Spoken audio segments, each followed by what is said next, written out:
CM Jagan Reddy అహంకారంతో రైతులు నష్టపోయారని అన్నారు టీడీపీ అధినేత చంద్రబాబు. ఎంత పంట నష్టం జరిగిందో ప్రభుత్వం చెప్పడం లేదని ఆగ్రహం వ్యక్తం చేశారు. నష్టపోయిన పంటలకు ఎంత ధర చెల్లిస్తారని ప్రశ్నించారు. జగన్కు ఓటమి భయం పట్టుకుందని, అందుకే 11 మంది ఇన్ఛార్జీలను మార్చేశారని సెటైర్లు వేశారు. 150 సీట్లు మార్చినా వైసీపీ గెలవదన్నారు. టీడీపీ అభ్యర్థులను ఎంపిక చేయడం మొదలుపెట్టామని తెలిపారు. జగన్ రెడ్డి ఒక ఫెయిల్యూర్ సీఎం అన్న చంద్రబాబు ఆయన చేసేవన్నీ చెత్త పనులని ఎద్దేవా చేశారు. 15 జిల్లాల్లో 22 లక్షల ఎకరాల పంట నష్టం జరిగింది. దీనికి కారణం పూర్తిగా ప్రభుత్వ వైఫల్యం.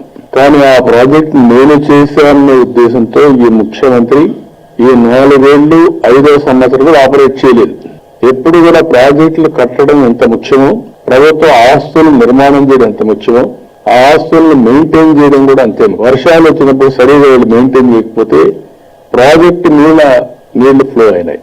మొదటిది అన్నమయ్య ప్రాజెక్ట్ కొట్టుకునే పరిస్థితికి వచ్చి ఫస్ట్ టైం గేట్లు పోయినాయి, అక్కడ డ్యామేజ్ అయింది, పట్టించుకోలేదు. తర్వాత ప్రాజెక్టు కొట్టుకుపోయింది, అయినా పట్టించుకోలేదు. రెండోది పులిచెంద్ర గేట్లు పోయినాయి, అదే పట్టించుకునే పరిస్థితులు లేరు, సరిగా రిపేర్ చేయలేకపోయారు. వీళ్ళు టెండర్ పిలిచిన గేట్లు పెట్టడానికి 8 కోట్లు 9 కోట్లది. 8 కోట్లకు టెండర్ కోసం కాంట్రాక్టర్ రాలేదంటే ఈ ప్రభుత్వం పైన విశ్వాసం లేదు. 7 మంది రైతులు ఆత్మహత్యలు చేసుకున్నారు. ముఖ్యమంత్రి గాని మంత్రులు గాని ఒక్క మాట మాట్లాడడం లేదు. ముఖ్యమంత్రి వైఫల్యం, ఒక చేతగాని అసమర్థ ముఖ్యమంత్రి, లేకపోతే అహంకారంతో ముఖ్యమంత్రి ప్రవర్తన. రాష్ట్రంలో రైతులంతా కూడా కొన్ని లక్షల కుటుంబాలు ఈరోజు అప్పుల పాలైపోయి సర్వనాశనం అయిపోయారు. ఇంతవరకు కూడా వరి ధాన్యానికి ఎంత ఇస్తావు, పొగాకు పంటకి ఇస్తున్నావా లేదా, మిరపకి ఎంత ఇస్తున్నావు, లేకపోతే శనగలు కానీ ఇలాంటి అపరాలు చాలా ఉన్నాయి, వీటికి ఏమి ఇస్తున్నావు? నేను దగ్గర 31 ఐటమ్స్ ఇచ్చాను. ఏ ముఖ్యమంత్రిని సరే ఫండమెంటల్ గా చేయాల్సిన పని, ఒక విపత్తు వచ్చినప్పుడు ప్రజల్ని కాన్ఫిడెన్స్ లోకి తీసుకోవాలి, ప్రజల్లో ఒక చైతన్యం కలిగించాలి, ఒక నమ్మకం, ఒక భరోసా కల్పించాలి. భరోసా అంటే ఏంటి? నేనున్నాను భరోసా ఇవ్వాలి. ముఖ్యమంత్రి అంటే ఒక బాధ్యత, అంతేగాని దోపిడీ కాదు.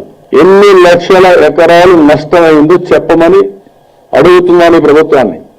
అంగన్వాడీ వాళ్ళు శాలరీస్ అడిగితే నువ్వు చెప్పిన హామీని నిలబెట్టుకోమని డిమాండ్ చేస్తే వాళ్ళ మీద నోటీసులు ఇచ్చి ఉద్యోగం చేసేస్తా ఉంటారు.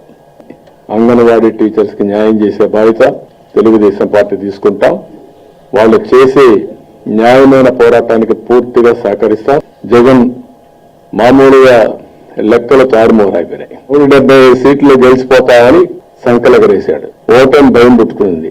దానికోసం ఇప్పుడు 11 మంది ఇన్ఛార్జ్ ఒకటేసారి మార్చేశాడు. అంటే నాకైతే అర్థం కాల. 45 ఏళ్ళు నేను రాజకీయాల్లో ఉన్నాను కానీ ఎమ్మెల్యేలకు మంత్రులకు ట్రాన్స్ఫర్లు ఉంటాయని నాకు తెలియదు ఇంతవరకు. ఆడపిల్లలకు రక్షణ లేకుండా పోయింది.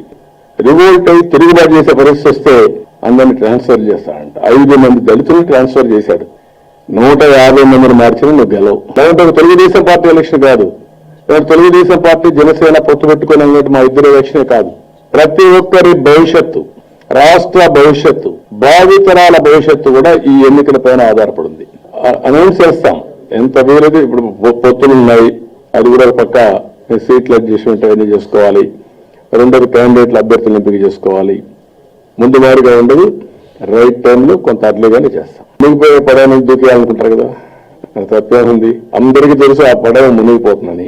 ఈసారి మునిగిపోతే శాశ్వతంగా మునిగిపోతుంది. పునాదులు లేని పార్టీ పునాదులు లేకుండా కూలిపోతుంది. పచ్చి మోసాలు చేసి 99% మేము ఇచ్చేసామని కథలను మాట్లాడుతున్నారు. వీళ్ళు ఇష్ట ప్రకారం దొంగ ఓట్లు వేయడానికి, నకిలీ ఓట్లు సృష్టించడానికి ఇంత మునుపు చేశారు. మళ్ళా అదే ప్రాక్టీస్ చేస్తున్నారు. కూడా పార్టీ యంత్రాంగం సమాయత్తమైంది. దాన్ని సమర్థవంతంగా తిప్పికొడతాం. అన్ని ప్రికాషన్ తీసుకుంటాం. ఎవరైనా దొంగ ఓటు వేయాలి అనుకోని కానీ ప్రయత్నం చేస్తే మాత్రం, దొంగ ఓటు ఎవరన్నా రిజిస్టర్ చేయడానికి ఏ బిఎల్ఓ గాని ప్రయత్నం చేసినా, అధికార యంత్రాంగం ప్రయత్నం చేసినా జైలు పోవడం